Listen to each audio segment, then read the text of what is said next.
नमस्कार शेतकरी बांधवांनो, मी शेतकऱ्याची पोर शैला शिंदे पंढरपूरहून। तर या ठिकाणी ह्या द्राक्षाच्या प्लॉटिंग वरती ग्रीन केअर ॲग्रोचे द्राक्षाचे रेडिकाव पेस्टिंग चालू आहे। तर ही पेस्टिंग तुम्ही बघू शकता। ह्या पेस्टिंगचे खूप जास्त फायदे आहेत रेडिकावच्या।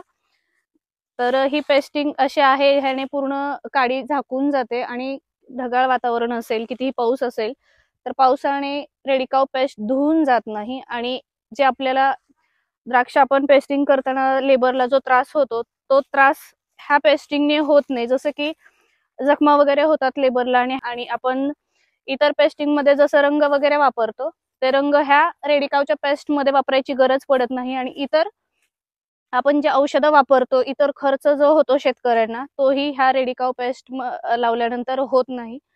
तर असे भरपूर फायदे आहेत ग्रीन केअर ॲग्रोच्या रेडिकाव पेस्ट द्राक्षाची जी रेडिकाव पेस्ट आहे त्याच्यावरती। तर तुम्ही सगळ्यांनी ही वापरायला काहीच हरकत नाही। आमच्याही प्लॉटिंग वरती आम्ही हीच वापरणार आहे आणि सांगोला तालुक्यातील बऱ्याच प्लॉटिंग वरती हीच पेस्ट वापरायला चालू आहे ग्रीन केअर ॲग्रोची। तर तुम्ही ही नक्की वापरा आणि इकडे बघू शकता पूर्ण पेस्टिंग चालू आहे, नाशिकची लेबर आहे। तर तुम्ही नक्की वापरा, आम्ही वापरतो। Thank you so much.